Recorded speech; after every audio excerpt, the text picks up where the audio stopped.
এই পৃথিবীতে বিড়ি আর সিগারেটই একমাত্র খানা যেটা টয়লেটে ঢুকে খাওয়া যায়।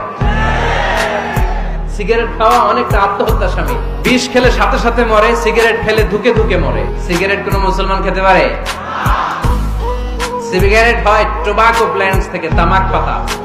ফরিদপুরে চাষ হয় নাকি? হয়। কোন থানায় হয় বেশি? হ্যাঁ, তামাক ক্ষেত যারা দেখছেন, কোন বেড়া লাগানো লাগে?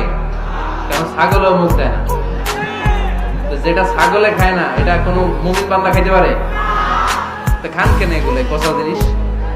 হ্যাঁ, এই পৃথিবীতে বিড়ি আর সিগারেটই একমাত্র খানা যেটা টয়লেটে ঢুকে খাওয়া যায়, তাই না? পৃথিবীতে সিগারেট আর বিড়ি একমাত্র খাবার। রাগ করবেন না, যারা খান রাগ করেন না। আবার একটু কমন সেন্সটা কাজে লাগানোর জন্য, চিন্তার জন্য বলতেছি।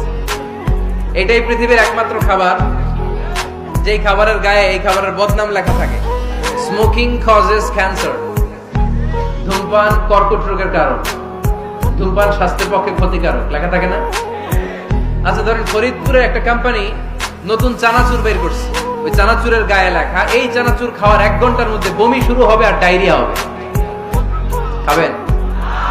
কি কইবেন? তুই খা। দোকানদারে কি কইবেন?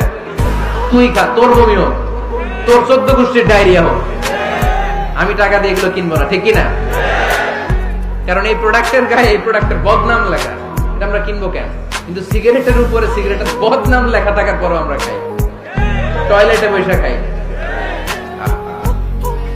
এটার মধ্যে একটা পয়জন আছে, এটাকে বলে স্লো পয়জন, নিকোটিন।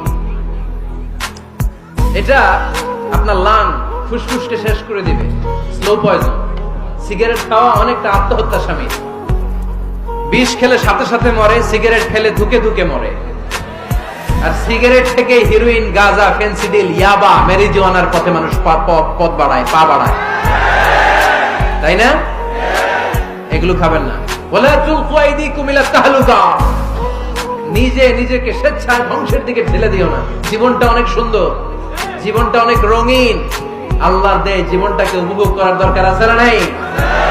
এই জন্য সিগারেটকে এই ফরিদপুরের প্রোগ্রাম থেকে আমরা আজকে নো বলে দিলাম। কি বলে দিব?